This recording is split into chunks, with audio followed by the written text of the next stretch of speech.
Recognized, Uncle Walker, D01. Recognized, Emily of Arden, D12. Recognized, Joe Moniac, D05. Hello, team. Welcome back, and thanks for joining us for episode 25 of Whelmed Season 4. My name is Rich, and with me is my co-host, Emily, and producer, Neil. Hey, everyone. In these review episodes, we'll be diving into the plots, characters, Easter eggs, comic book history, and everything else of Young Justice, and use all of that as a springboard to talk about the creative writing process along the way. Our review segments will avoid any major spoilers for later episodes, but we'll be discussing them in detail in our final segment. Our final later segment? one episode. Later one episode. Our later one episode and 6 issues of a comic. Yes, the comic. Wait, but the comics before... Never mind. Anyway. What sorcery is this? Sorcery indeed, Father. Stone at night. What sorcery is this? Egads, what sorcery is this? With all that out of the way, let's hand it over to Emily for... Hello, Megan. The title of this week's episode is Over and Out. The release date was June 2nd, 2022. The in-episode date is September 14th. The writer was Greg Weisman, the director was Christopher Berkeley, and the voice director was, as always, Jamie Thomason. Special guest voice credits include D. Bradley Baker as Chameleon Boy and Devourer, Denise Bouty as Feora Ha'ul, Ben Diskin as Orion and Ma'alafak, Vanessa Marshall as Ursa Zod and the Emerald Empress, Phil Morris as Druzad and Lorzad, Nolan North as Cruel, and Kari Walgren as Phantom Girl and Saturn Girl. Just in time for your next mission. This week's episode begins exactly where last week's left off, with all of our heroes incapacitated on Trombus. Lorzad quickly explains who he is, as well as his entire plan to his parents, catching them up on the plot of the season that they weren't present for, and he convinces them that he's telling the truth by speaking the secret clubhouse code phrase of their family motto.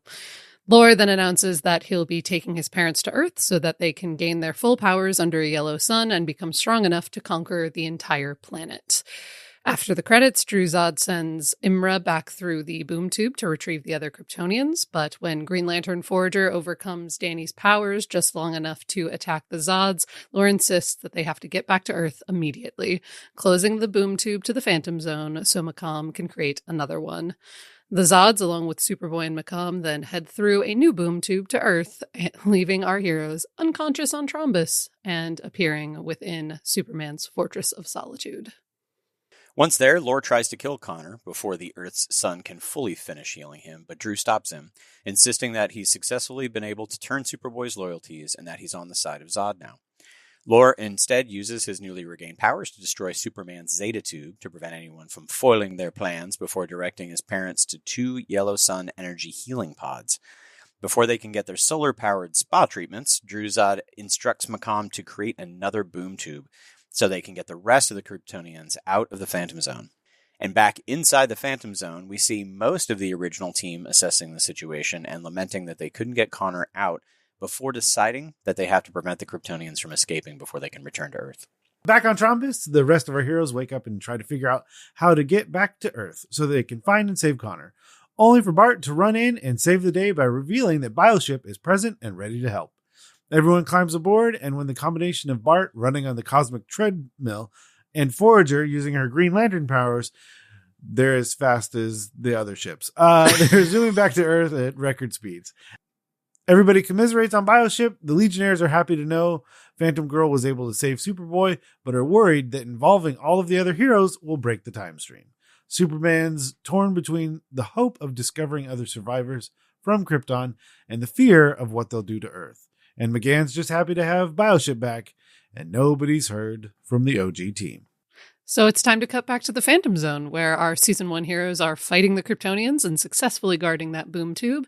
Nightwing heads through to see what's on the other side of the portal and arrives in the Fortress of Solitude, where he immediately throws an explosive to blow up the solar pods the Zods are using. But before he can do much more than that, Lore attacks him and throws him across the room, where rocks and ice fall and kill him. We'll get back to that. This is fine.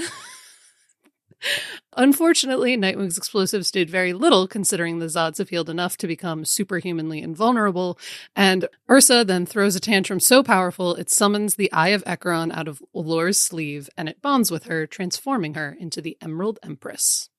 Back in the Phantom Zone, the Kryptonians use their own rage to summon a Devourer, and then the team discovers that they can actually use their full power sets and weapons, so long as they're within the confines of the boom tube.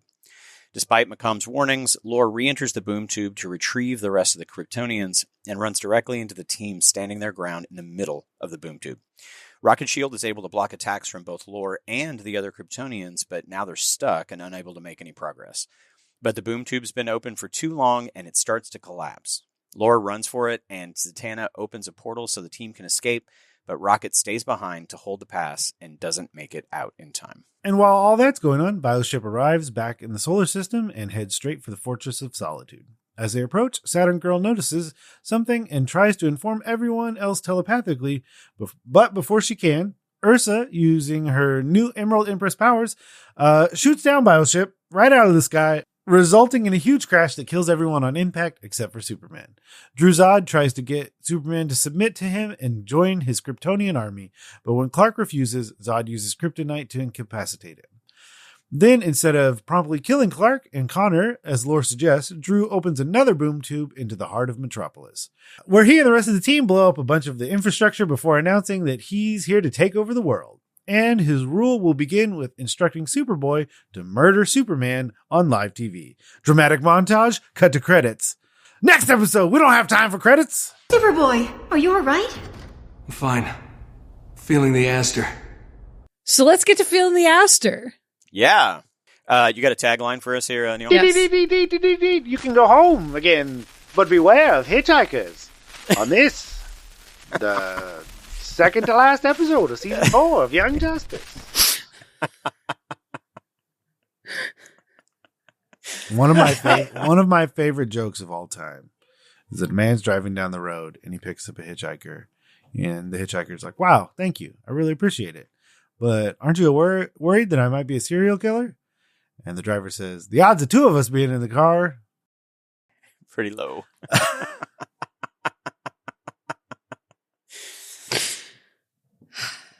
That had nothing to do with this. No. It does, just saying. that's just vibes. The logline, Just vibes. the evolution of Young Justice loglines from season 1 to season 4 is such an adventure, because I remember the ancient days, don't quote the old magic to me, which I was there when it was written, when completely fake loglines would just appear on Wikipedia out of nowhere and everyone would believe them, and it would cause insane drama. And now we've looped all the way back around to like from the super spoilerly loglines that revealed things too early to being like, what if we just make up ones that are the real logline and are entirely unhelpful? It's 100% true. Shoot the moon and loop back around. That's so funny. So do you feel like they asked them to just make those noises of getting hit by what I think is, I always forget it at this point with the merged version, we call it the mother thrall. But like, there's got to be a loop on that audio track, right? We're not having these people in the booth just doing this for like 5 minutes straight, right? Nah. Come on. They probably did like a couple of different like takes and like cut them together and looped them in random order so that you don't hear like it repeating. That would be my guess. Okay, everybody, 5 straight minutes, go. Yep.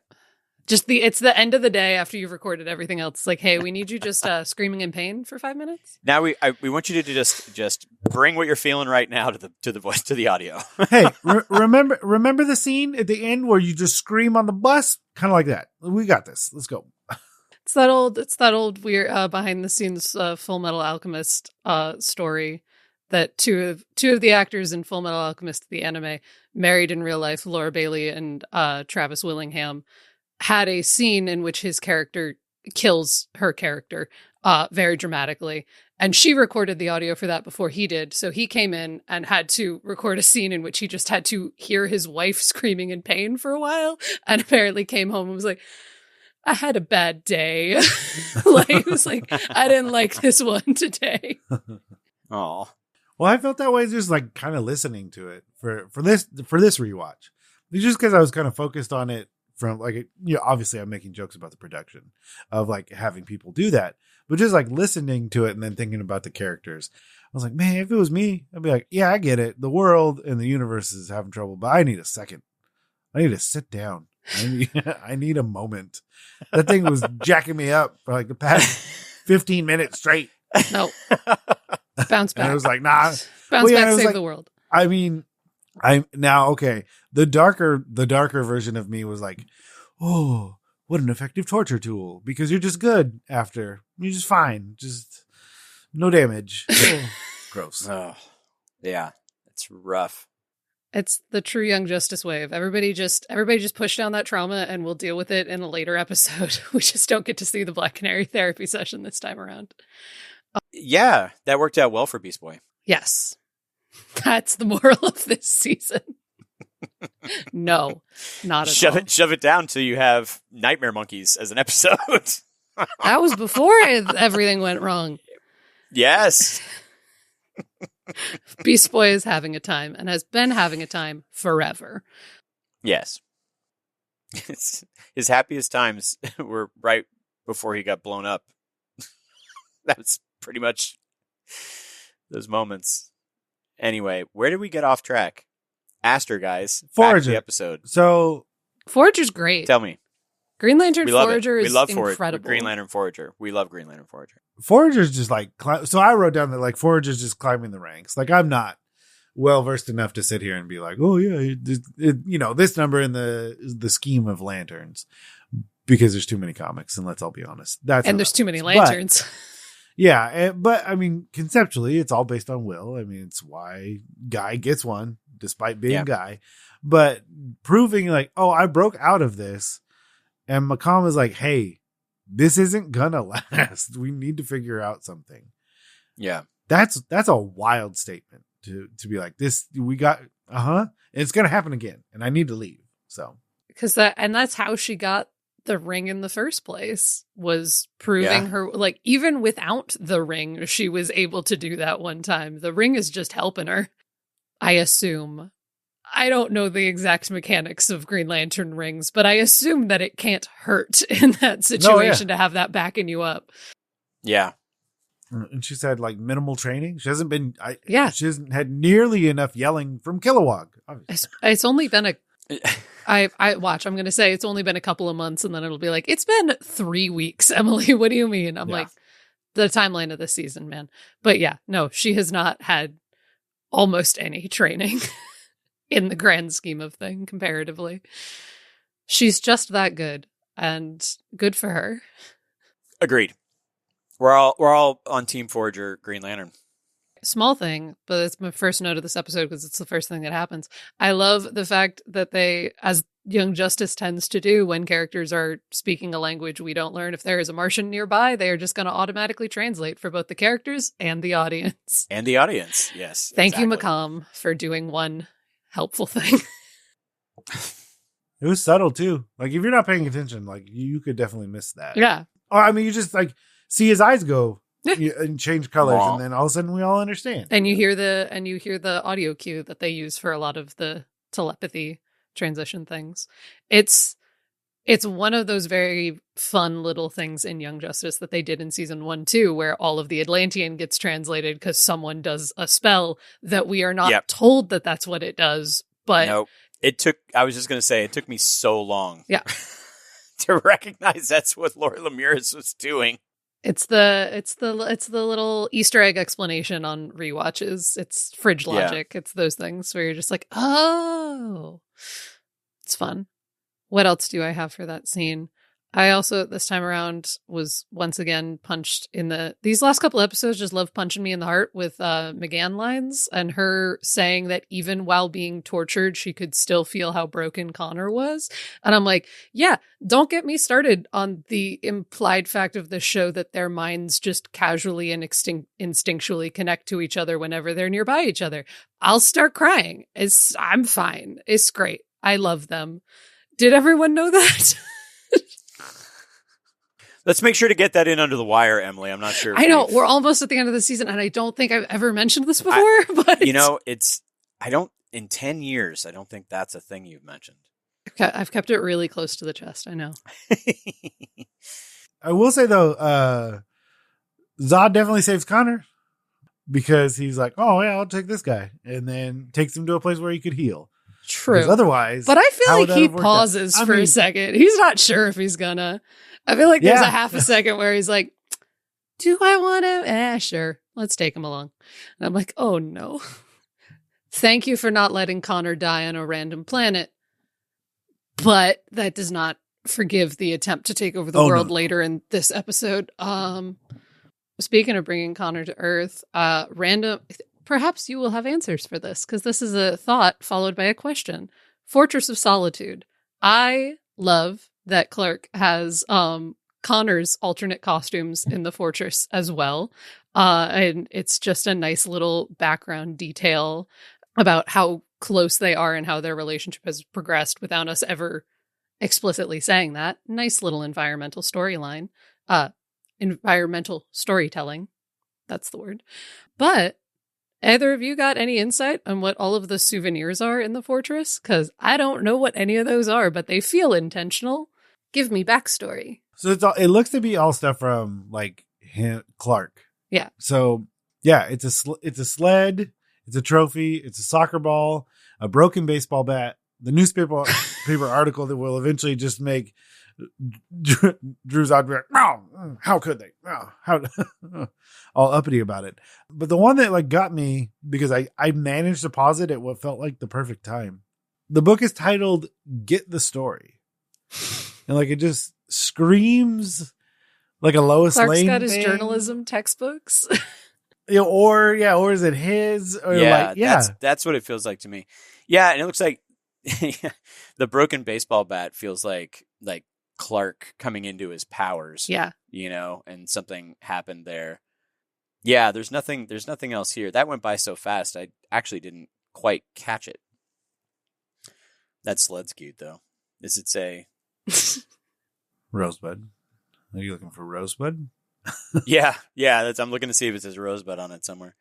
I love the idea that this Get the Story thing is like Clark's like textbook for journalism. Kept it. He paid $120 for that textbook. He is keeping it post college. He paid a lot of money for this textbook. You're gonna put it in Superman's treasure trove. But I do like the idea that maybe it's something that Lois wrote at some point. That would also be very cute. That would also be very cool. There is a name at the bottom, but it's really hard to see. Oh yeah, I couldn't. Yeah, I could zoom and enhance. Make that out. This isn't the 80s or 90s whenever they do that, and none of that was possible in any way. I also like that there's two pods. Yeah, I've noted that this time through too. Two bros in their solar pods. That's right. Because I've seen this episode so many times at this point, and I feel like I'd never really questioned it. And then when I had first been writing this outline ages ago, I was like, oh, it's Cuz Connor. Like it just clicked in my head out of nowhere. I was like, yeah, Emily, of course it's Cuz Connor. I'm like, okay, but I didn't realize until I realized. Or anybody else that wants to use it, anybody else who's solar powered. The other photosynthesizing heroes of the Justice League. I don't know how Shazam's powers work. It's not that. I know. That was a joke. That was just the first thing that came to me. No, he just harnesses these solar things do have the lightning rod on the surface, on the top of the, just in case. He's like, every time you do this, you blow a hole in my Fortress of Solitude. I'm going to put a lightning rod on the top and have it come through the house. Seriously, dude. That'd be awesome if it really did it that way. No, Billy, outside, Billy, no. Shazam! Damn it! I told you once. I told you 1,000 times. You can say it outside. They just have a roof contractor on call for the Hall of Justice, just in case.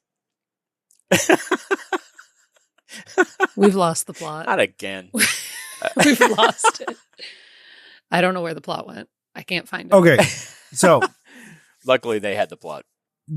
As they gain their powers, I feel like they just get angrier and angrier. A little bit. But like, is that? No. Obviously, it happens because it does. Is it just them realizing like what they want to do, or is it like coupled with having the power, or is it just It felt to me like, I don't know. So they were in the Phantom Zone, right? So the whole Devourer thing, they could bring up their rage and then they could bring it back down again. So he was like teaching them how to do that. But it feels like the Phantom Zone punishes you for being upset at stuff. Yeah. You know what I mean? And so now they're out of the Phantom Zone and it feels like they're almost like pushing their emotional boundaries. You know what I mean? Like there's something there about like, okay, we have power, now we have freedom, now I actually have a body again. Like how does the endocrine system work when you have no body? Do you know what I'm saying? Regardless, I mean the mental load of having to intentionally, fearfully suppress your anger for 40 years. Yeah, you'd probably be pretty mad once you figure out you can just do it and be like, oh, I can be angry. You know what? I got weird thing is not going to come for me. Yeah, I can just be angry now. This is great. Just gonna clean out this cache. I'd be angrier if I wasn't so excited about how angry I could be. Yeah, so I was thinking it might have something to do with that. I feel like it also comes off a little like you're telling me we could have had this the whole time. Like, that too. Yeah, I feel like that comes through a little in like Ursa's monologue that she has of being, she's like, I'm not waiting. I have this and I am not stepping down or going back to anything else. Like, I feel like that's a little bit of the anger. Like, I do like the idea of it being like, we've been in the Phantom Zone for so long and now we can just be angry without being attacked by a flying shark who isn't a robot. But I've been told.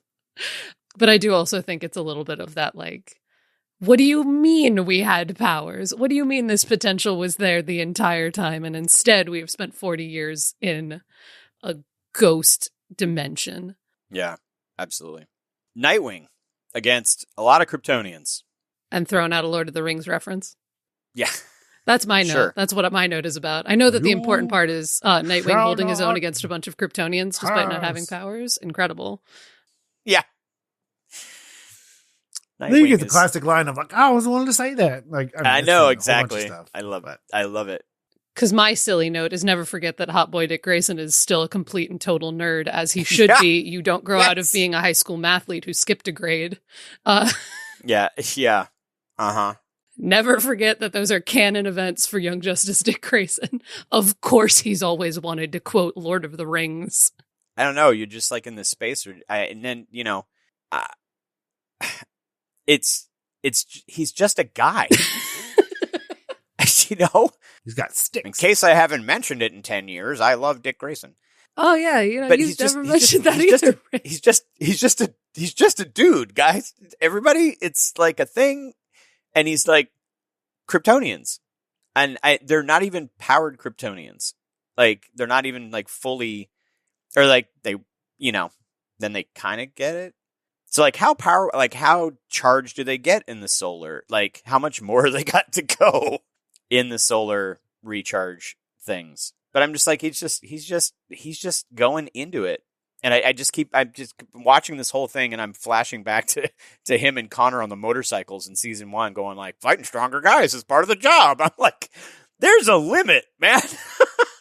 There's like... No, the limit does not exist for Dick Grayson. You're going to die. I feel like this episode represented that maybe it does. Maybe it does. I'm just going to throw it out there for you. Maybe it did illustrate that there was a limit. Limit. Both of you kept saying Dick Grayson against, and I kept thinking in my head, the floor. But yeah, rocks fall, everyone dies. That felt rude. That felt very rude, but I said it anyways. Rocks fall, everyone dies. You're completely correct. Rocks fall, everyone dies. Yeah. But with that larger fight scene, I like that in the Phantom Zone fight scene, that even though it has been so long since season 1, in that moment, it's Calder and Nightwing that step up to be leaders again. It's this interesting, fun thing that it's a good continuity thing of like, when you get this configuration of this OG team, everyone falls back into that pattern. And that feels so natural and so correct that it's like, yeah, Nightwing's stepping up initially. And the second Nightwing steps back for even a second, Calder is like, great, I'm in charge now. Like they just hand that back and forth in a way that just feels so correct for these characters and how they've evolved together. I love it. I love the OG team. I love seeing them work together again. It's very good. I agree. And then after Nightwing leaves that situation and we get right before the rocks fall, everyone dies moment. I love that Nightwing enters that situation, immediately realizes what's happening and immediately acts. There is no pause. Yeah. Nightwing walks into that room and goes, cool, blowing that up. And I'm like, yes, that is, right. That is how the protege of Batman should react to this situation. Thank you for reminding us all that Nightwing is a quick thinker. We like this. We like this here. Forgiveness, not permission. Yeah. Yeah. Sorry, Clark. That had to go down. Where he's like, okay, assessing the problem. What's the main problem? That is definitely the problem. Problem assessed. There it is. Problem assessed. Blowing that problem up. Great. Next. His dad has the money to fix it. It's fine. Right. Bruce will get that's the thing that I always think about too. Like in the Nightwing comic, they kind of try to address it back and forth. But I mean, like, Dick's got his own money, right? I mean, he hasn't technically, I guess, inherited because Bruce not dead. I firmly believe that Bruce Wayne takes care of literally everyone he cares about to whatever extent they will let him and just has money set aside for all of his 12 kids. He's got the Dick Grayson blew it up fund. And that's a different fund than the, like, making sure Dick Grayson can make rent fund. Like, these are separate funds. Everything is accounted for. Because the rent fund, that one's doing fine. The blow it up fund is always overdrawn. Yes. You know what this always makes me think of, like, people like Lucius Fox or, like, whoever's holding that, like, position in the DC world is like, this is that person is extremely important. They're ensuring that the funding for all heroism is available. Right. Like, because clearly Bruce isn't doing this job. Right. Like, even when he's acting like Bruce, oftentimes he's, just out and about doing whatever. So there's somebody like putting in the hard work at like making sure the Excel spreadsheet works out. Who's like, look, if I don't do this, everyone will die. And you're like, you need to calm down. It's an Excel spreadsheet. And you're just like, no, dang, I can't tell you. Okay. There's been some accountant stashed in the Batcave since 1938, and we just haven't met them yet. That's what I'm saying. And that's their superhero name. It's Ben Affleck, because he played the accountant and he played Batman. Oh, I figured the it out. accountant. Uh-huh. I can see the red string board behind you, Neil. Can see it in real time. I got it. Well, speaking of red string board, the statement, what sorcery is this? Has definitely been around for a long time. Now, that said, I think I remember it being like a huge part of my lexicon because of gargoyles. What I was not prepared for in my research was to find out that a earlier iteration of DC has shouted it, because in the Adam West Batman episode, Batman is Riled, season 1, episode 6, Cesar Romero's Joker shouts, in fact, what sorcery is this? So you better believe that's the audio that everyone got to listen to at the beginning of this episode. I was just pulling stuff from completely different properties. I went and found. Oh, no, I'm pulling from all three. It's going to be Young Justice, Gargoyles, and the original Batman. Incredible. They're all there. Thank you. This is why you're producer, Neil. Yep. Speaking of sorcery, I just got to shout out that one of Zatanna's spells this episode just makes the Kryptonians start punching each other. An incredible choice. I would like further explanation as to why that is not one of her go-tos at all times. All the time. Yeah. She's out here lighting stuff on fire all the time, and I'm like, girl, you have make enemies punch each other in your lexicon somewhere. In your back pocket.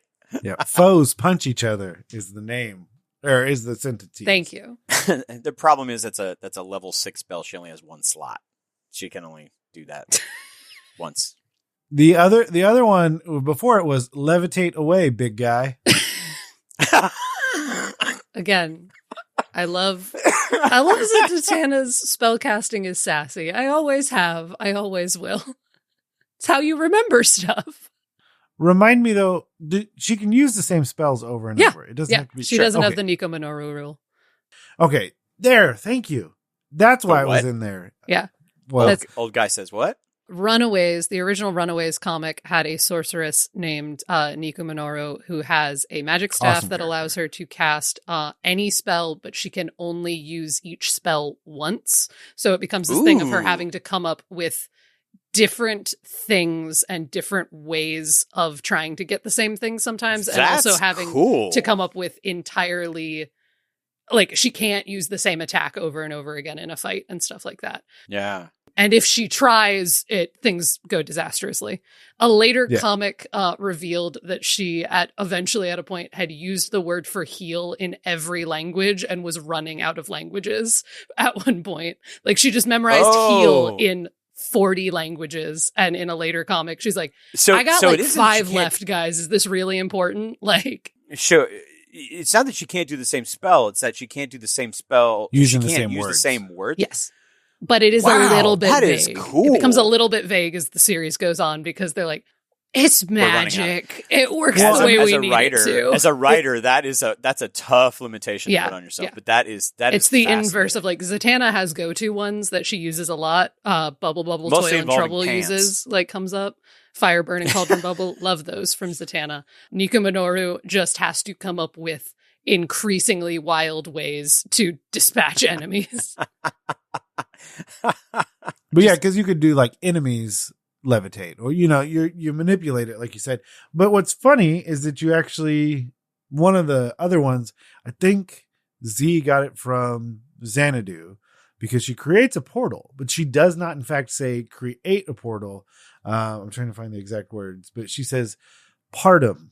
So like postpartum is like, after, post birth, like a postpartum area in a hospital. It's where everyone goes after they've had a baby. So you're literally like birth a portal instead of saying like create a portal. And then come to find out that's what Xanadu had said. Because Zatanna is a very interesting combination in this show of entirely self-taught and just picking up random stuff from other people. And I love that for her. She's got a really interesting combo of magic. I mean, that's the earliest iteration, was like, hey, watch your dad do it. You could do it now too, right? Yeah, that's how it works. Save the world. That is the thing that I do, like, not to get off track, but looping back to season 1, I do love that the way that that's implied with Zatanna, that despite having magic and it being implied that her dad has, like, trained her a little bit, almost everything she uses in season 1 in her earliest appearance, like, she calls out as like, I invented this. I made this up. Nobody taught me this. Like, because the things that are out of the house. Yeah. So I use this to sneak out of the house. It's good for quick changes. Like, all of those stuff where she's just like, Zatara definitely taught her the thing about changing her boots, though. I know he had to do that at some point. He's like, this will be helpful when you're out on stage. No, he doesn't believe that his daughter's ever owned a pair of heels. You know what? You're probably right. Zatanna bought those with her own money, separate from him. Random headcanons late in season 4. These are things I believe about season 1 Zatanna. But funny, oddly enough, like, I think we've mentioned season 1 multiple times now. And I think I don't think it's accidental, obviously, that they're doing things. There are things that are giving us beautiful callbacks to season 1. Yeah. Right. It's the way to do a sequel movie or a sequel show or whatever. It's same, but different. Right. So you want to have those things that call back, right? Like you're talking about with like Aquaman or Calder and Dick, right?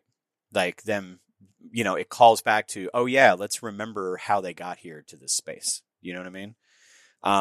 Which I think is really cool. The same fight has like Zatanna saving Nightwing at one point, the same way that like she did in their first fight that she was part of. Like, she runs that interference. That's what Zatanna does. Like, there's a lot of really great little things, both in this fight and the one we'll see in the next episode without spoilers. I was going to say, very good for that. Yeah, this rolls, that whole idea rolls right into the final episode of the season as well. Yeah, exactly. So, anyway, what else you got? What do you got, Neil? You've been pulling some cool stuff out of your pocket. Eventually, we could just talk about what happens when they get to the middle of Metropolis. Where is Planet Circle? It's Times Square, obviously. But like, Metropolis where is is it not located? New York. Exactly. But did they take the thing down, or did they make another one? Did they what? The Daily Planet looking thing that's in the middle. Am I just losing my mind? I'm not sure what you're referring to. You said, did they take it down? And I'm like, what do you mean, did they take it down? Take what down? Take why down? Because it's called Planet Circle, right? Yeah. Yes. The Daily Planet. It's the thing that's usually on top of the building is in the middle. Yeah. Did You just can make build another one? 2 giant globes. No, I know. That's what I I'm see what asking. you're saying. I thought you were That's like what broke I'm something asking. down. No, I mean, yeah, I think they just made a second one. I think the one that's on top of the building is much bigger. Yeah. Okay. For perspective. That's what I'm saying. That's all I'm asking. Well, they blow stuff up, Neil. I thought you were talking about blowing something up. That's also what I was like, They wait, blew that up. what piece of infrastructure are we discussing? They're gonna have to make at least one more. Yeah, exactly. Okay, so Stop. prepare yourselves because Oh gosh, oh no, there's a lot. There's a lot in there. Oh, What yeah, did you you got do, Planet Neil? Circle stuff. I have more. So we focus got cells. obviously- yeah. So we have both of the social media, or Let me guess. 2 of the Hear me social out. medias. Chicken whizzies. No, Anyway. don't get me started. That's okay. We have an alternative that's probably open 24 hours, and so when you can't get chicken whizzies, instead you can get taco stada instead. The taco stada. The taco stada, by Nice. the way, which speaking of references back to season 1, Yeah, I was about to say, the second you said that, my brain was like, it doesn't. Oh, is it Cold Hearted when Yes. Yeah. Wally's running through the alleyway? well done, yeah, and it's referenced in the episode issue 0 of the companion comics. Oh, But, yeah, taco stada. was that the Forever 16 storyline when Yeah. he's at the mall? That's okay. we have to get Superboy clothes so he can be a real person. Remember when our problems were so small? Woo. But you have 1K Wordsmith, you have Flitter, obviously. Oh, right. Yep. The Daily Planet stuff. It's America's newspaper. You also have review of the mysteries of Adolfo, the movie, and the Metropolis Monarch. Wait, I'm sorry. Wait, hold on. Say that again. The review of the mysteries of Mysteries Adolfo, the movie. The movie. Yeah. Because I again, there's a total of 6 books in the Young Justice universe, and the Mysteries of Adolfo is the most famous one. Did you include Find the Story? Oh, we're up to Is that 7. book 7? We're up to 7 books. Get the story. What a Yeah. library I Get can the build. story. Thank you. But we have GBS, Galaxy Broadcasting Systems. You got the Triple G show, and then Todd Donner again makes an appearance. The Old Sunglass Igloo, the Wayne Foundation, Good World Studio, Stargirl. One of my favorites, the CCN Comedy Classic Networks, showing Right. reruns of Hello, Megan. Hello, Megan. That's right. That's a lot of flashbacks this season because that's what was on in Artemis's home in downtime. And I would have Yeah. to assume that, of course, that's the channel that's on the CCN. Yeah. And The Great Khan has been adapted into a musical, in case we were worried. I mean, it was a blockbuster film from Good World Studios, but now it's a stage musical here in Metropolis. And now this just Wow. leads me to I have questions about the Metropolis Theater District. What is the current standing of things in whatever the Metropolis equivalent of Broadway is? Broadway is. I Yeah. have questions. Is it more of an out-of-town tryouts kind of situation? Do things move from Metropolis to Broadway the way they do from Chicago to New York? I have questions. How's the industry looking?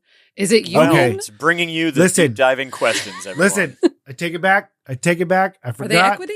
No, I'm re-reviewing. I'm literally had pulled it up to look at the Daily Planet thing in the middle, and it's subtle, it's quick, it's off to the side, and you cannot change my mind. There is in fact a chicken whizzies here.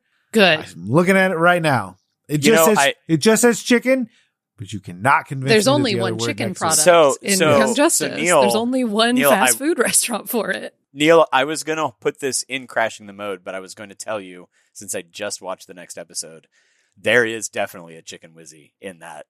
Okay, good. You just gotta wait for a I wide found shot. it. Yeah. I mean, I don't want to It's spoil there. anything, but there's a non-0% chance it gets blowed up. So Well, good thing it's Right. franchised Something across gets the blown up. entire country. probably an ad. Right, Delicious. exactly. There's only Yeah. one. It'll be One- delicious. They produced the freeze-dried and everything. Wally's spirit is so sad. Too soon. So I think my last major note here is I just got to call out McGann has a line as they're approaching the North Pole where Superman says, as soon as we get within however many miles of it, it'll alert everyone inside. And McGann says, Bioship's already interfaced with the Fortress's Kryptonian systems. They'll never see us coming. And this I have several things to say about.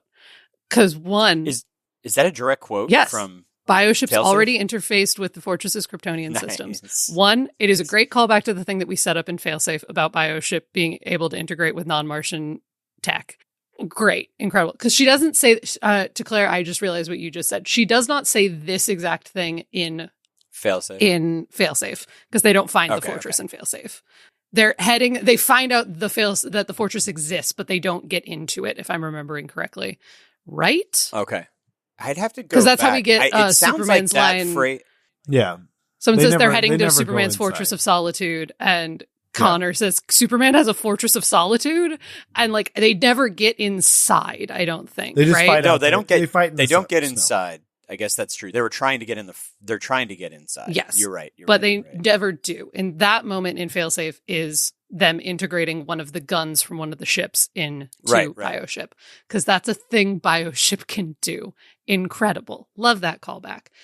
2, this is just further proof that the Super Martian extended family is just ridiculously powerful as a collective, and I love that. What do you mean that your sister-in-law's sentient spaceship can communicate with your Fortress of Solitude? Unhinged. Love it. And 3, because they don't get into the Fortress of Solitude in Failsafe, and also Failsafe was entirely a mental simulation that technically ended up having no bearing on the real world beyond mental trauma, the fact that Clark says this at all and assumes that there will be a problem means, I think, that he didn't know McGann had done this at some point. Did Connor take McGann to the Fortress of Solitude without telling Superman at some point? Oh, 100%. So, universe, someone write that fan fiction. Because... Oh, I bet you that's been written. Because this is both... I'm like, in the moment watching this episode, I was like, great solution to a problem. And then my immediate second thought was, wait a second. What adventure did you two go on at some point that Clark hasn't found out about in the however many years it's been since it happened? Yeah. Because that, to me, feels like distinctly post-season 1 Super Martian antics. That's like 19-year-old Connor being like, I know a place. We got... Thank you Anyway. for my thing that was both insightful and unhinged. Thank you for your time. 10 years we've been insightful and unhinged. Put it Welcome on a to t-shirt. Whelmed. It is my life Yeah. motto.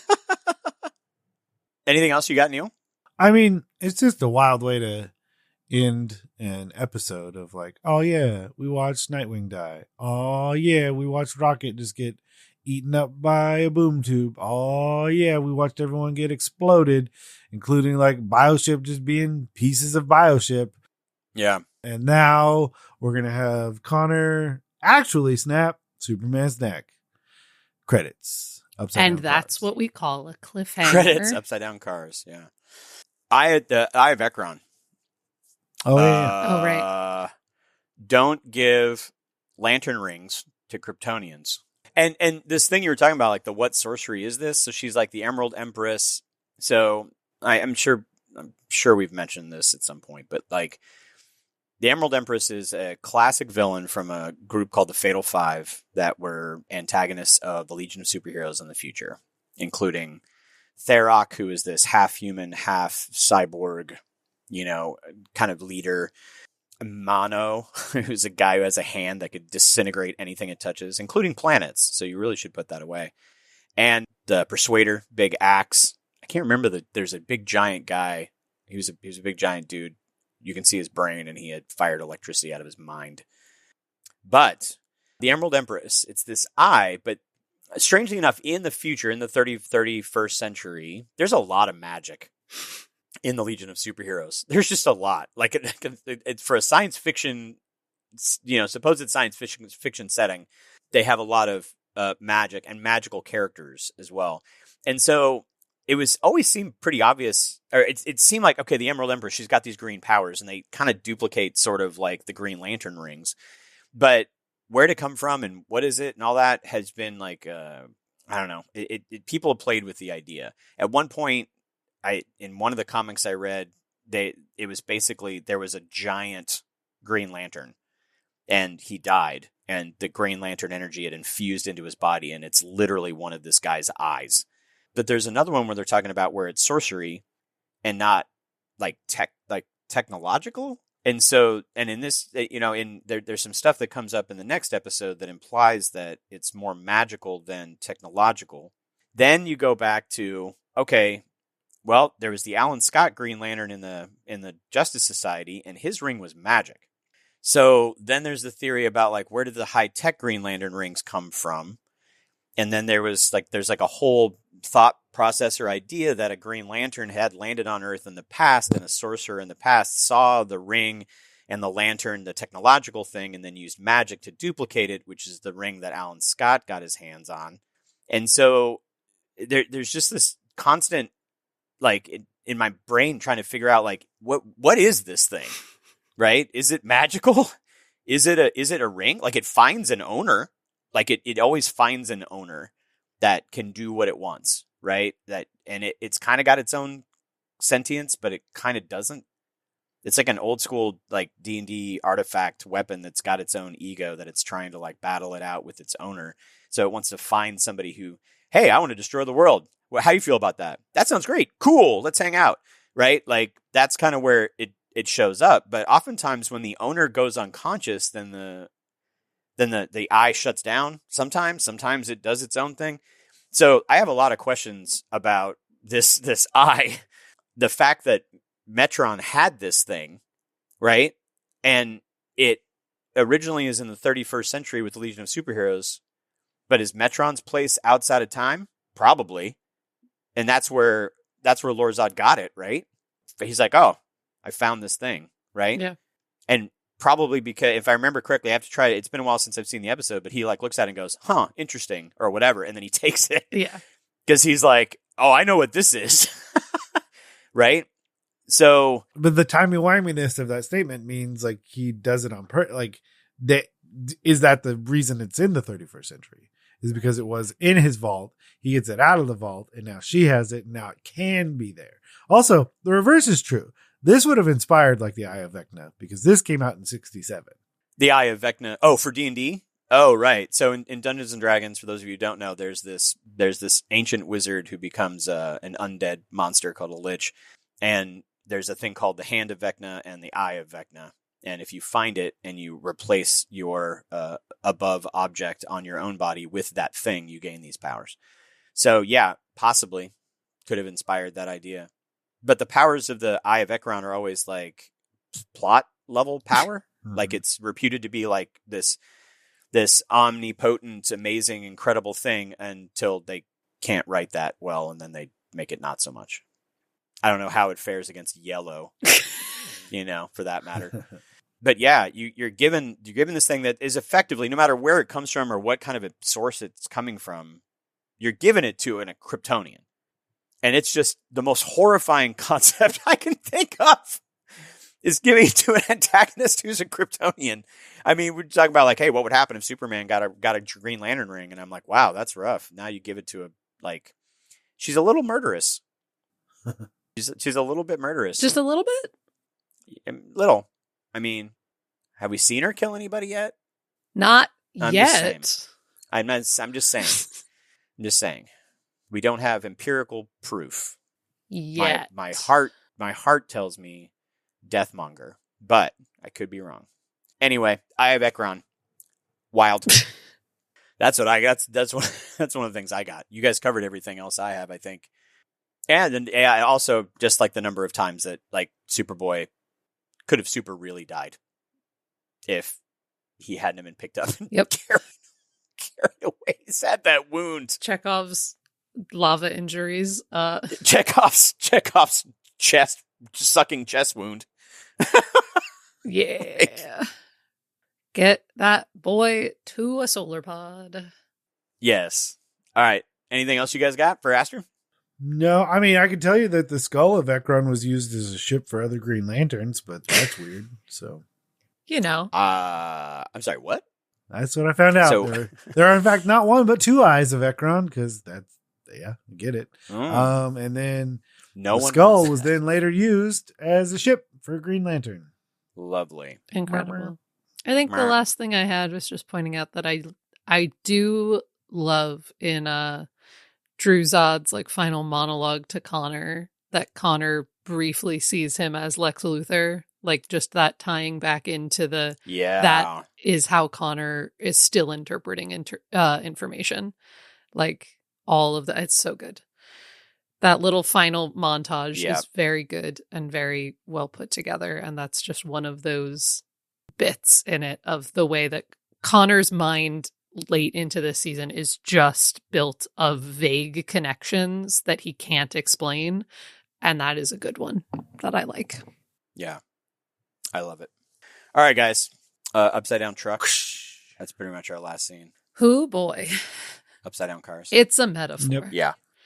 It's symbolic. Do we get it? It's fine. This is fine. It's fine. This is fine. It's all fine. All right, well, let's head into the mid-roll and maybe crash some modes. Welcome to the Fake Your Own Death Club.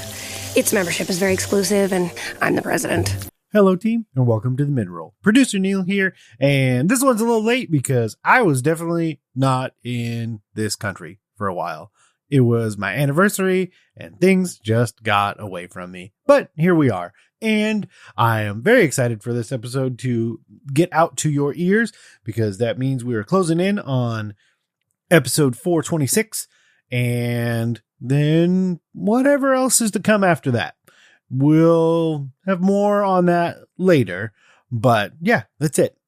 That's the mid-roll. As always, just a deep-seated love and appreciation for you, the listener, for anyone that has ever listened to us, for anyone that's ever watched Young Justice, and keep binging YJ, always binging YJ, wherever you can get it. Also, that's always a fun question that I have as someone who then just recently traveled outside of the U.S. What's the status of that? If you are a listener who is outside of the U.S., how are you consuming your Young Justice? Hit us up at whelmedpodcast@gmail.com and let us know. And with that out of the way, let's get back to the show. I've admired your stance on animal rights for years. In fan service, we take some time to highlight the amazing fan-related creations celebrating DC, Young Justice, and other creative works that we think Young Justice fans will love. As always, this is a harder task day in and day out. But what I did find is a website called worldofmetahumans.com. And there's a blog article that was written by Rebecca Davenport. And it is written and formatted in a way that feels like a newspaper article, kind of the color tones of it and everything like that. And it is Young Justice from sidelines to frontline. And it's almost like a Young Justice primer, as if you were going to give it to someone to sell them on watching the show. And it's just really well done. It's really succinct. It's a couple minutes of reading, and I just think it's a really cool way. Like, if you are a listener of the show and you are wanting to try and give something to someone as a way to show them, hey, this is Young Justice, I think you'd be interested in it, read this article. It's perfect in terms of just giving a brief overview of exactly what the show is. So yeah, it even gives like a little history of Young Justice, kind of the breakdown of the team. It's just really well done. I think if you love the show, you should read it. I think, like I said, if you're trying to convince someone to watch the show, this is a great article to link them to. So speaking of, you can go down into the show notes and there'll be a link to it. And so yeah, shout out Rebecca Davenport. Very well done. But with that, I think it's time to crash the mode. Tell us something we don't know yet. Sorry, BB. We can't risk altering the time stream. We do that, we're all feeling the mode. Our earlier segments assume listeners have only seen up to this one episode in season 4. In Crash the Mode, we'll be discussing spoilers and foreshadowing for the one future episode. as well as plot elements from the original DC storylines that may affect what we see later on. We may also drop theories and speculations about what's to come based on wild flights of fancy. Hey, guess what? Let me guess. Everybody's not dead. Hey, guess what? Everybody's not dead. Everybody. Like everyone. Did we sound cavalier saying, oh, Nightwing's dead, rocks fall, everybody dies? That's why. Nightwing's not dead. Nightwing's just a very dramatic boy. McGann does get her heart. Never mind. Anyway, we'll talk about that later. Nobody dies. I was say most of the things, if we're going to say any of them, it's just like, wait. We don't have time for the credits. Next episode. Next episode. Who has time for credits? Nobody's got time for this. Genuine thing about me, I can't watch this episode and not just immediately watch the finale. Like I just have to watch basically a two-parter. Well, I don't want to walk away right now. Give me 25 more minutes of things being resolved. Yeah. Hashtag not dead. Hashtag not dead. Yeah. So there really isn't much to discuss because there's that. I will have a quick discussion. As much as we joke about the whole crashing the mode, and if you're only at this episode, and as much as I have also made that joke, I am that person, by the way, for another show. So when I go on Farm to Fable, like I have intentionally not watched anything. So like I will have not. So from season to season, I will not have watched it. I genuinely 100%. So like Michael has me on for one of the season. So it's season 10 coming up. I have so let's explain for those people who don't know. Explain what Farm to Fable is. Yeah, so it's a small, like inspired by this. Michael Ross from the RPG Academy does a Smallville rewatch podcast, which is a little more critical than this one. That's a rough go of a CW show. It's 10 seasons, too. Yeah, 10 Tom seasons Welling. of 90s era CW. You'll run into some problems. Yeah, you know Tom Welling, that high school student, 6 foot 27 by 8. But we don't got to talk about it. But so then when he has me on for each season, because I only remember watching like the earliest episodes and seasons, and I am very sure of that now that I'm into the later ones. I don't watch watch past the episode that I am supposed to then be talking about. So like when I go in, I guess I have no idea. Yeah, I have rough ideas, but like I have not actually watched any of season 10 so far, but I will be a guest on season 10 at some point. So as funny as it is, I'm 100% this person. So this is why we are formatted this way. Yes, it is true. And we do laugh, but I think, I mean, we had such a space between the first half and second half. I'd be really impressed if somebody held off if they'd been watching season 4 and didn't run to the end before these reviews came out, but it might also be in the future where someone's just first discovering Young Justice and saying like, oh, there's a podcast, I should listen to that. So future proofing spoilers. Perfect. Which is good. Also, what season is Michael on? Nah, he's finishing 9, 10. I already have my spot for 10. So 10. I was on there too. He didn't get me on the Aquaman episode. I was really sad though. I've never watched Smallville. That's okay. Interesting. You don't have to. There's, someone else has done it for you. There's like 3 versions of that show. I can give you which one you want to watch the first. Like at season 4, you bail out. You're not going to have fun. You will enjoy high school time. Past high school time, you will not enjoy it because it basically is like Metropolis. It's not Smallville. It's Metropolis. Yeah. You just don't rename the show, which I get, but yeah. And you know what? I enjoyed watching it. I didn't watch every single episode for the first 4 seasons, but I mean, I enjoyed it off and on for the 4 seasons. They had hit and miss episodes, but this is also back in the day when they had like 24 to 26 episodes a season. There's going to be some filler. You know what I mean? And they had a strange X-Files-y kind of format with weird Kryptonian radiation mutated villains. But yeah, there was some cool and interesting. Their take on Bart Allen was interesting. So anyway, enough of that other show. Yep. Yeah, so most of everything we're gonna like. Everybody's not dead. Yep. Nightwing not dead. Nightwing not dead. Bioship not dead. I guess we could talk about it next episode, but like there was a moment where Nightwing comes out and everybody looks like they're dead. And McGann's like, oh, oops, sorry. And then like drops the illusion. But I'm like, what do you... So you're just generally, anybody within a mile radius, I'm just crawling into their brain and making them feel like this illusion is real.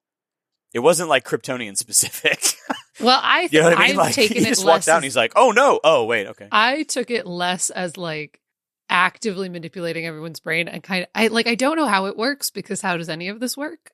Please explain to me the exact math of how telepathy works. But I feel like she's just done an area of effect thing. Like, yeah, I feel like well, I realize what I'm thinking I'm interpreting it as is I'm interpreting it as a specific thing in like Vampire the Masquerade of all we've referenced D&D 10 million times. Let me reference a different thing. That certain vampires have unseen passage and obfuscate and all of these things that are just like, as long as you don't look at me when I activate it, you can't see me, kind of thing. And it just blanket affects everyone and nobody quite knows how it works. Yeah. I mean, I've spent too much time thinking about how psionic invisibility would work because of decades of gaming or mental illusions. But anyway, that's neither here nor there. We can discuss that next episode probably. But I think that's pretty much it on spoilers, right? Yeah. I can't think of anything else. Rocket's not dead. Hey, everybody's just not dead. Hey, did you know that Green Arrow and Black Canary have been engaged since roughly season 1? Which is, what's the math? 10 years? That's 10 years. Yeah. 10 years. Wild. I did the math. They just got stuff going on, man. Man, they've been engaged since we started this podcast. That's awesome. They're busy. Good for them. Wow. I just realized that they're ending season 4 and it's been 10 years since season 1 and we're wrapping the review of the podcast 10 years later. That's amazing. All according to plan. We're weirdly in sync. All with according this show, to plan. including weird hiatuses. Anyway, hiati? I don't know how that works. No other crashing the mode. Is that it? Yep. Yeah. Cool. All right, we have one more episode to go to wrap season 4 and do our finale, and we will go into that. Until then, if you'd like to join us in discussing this incredible series, you can find us on Twitter at the YJ Files, on our website crashingthemode.com, and you can even email us at whelmedpodcast@gmail.com. You can also find us on YouTube, Stitcher, Spotify, and iHeartRadio. And if you'd like to support our show, please consider sharing it with a friend and joining our chats on social media.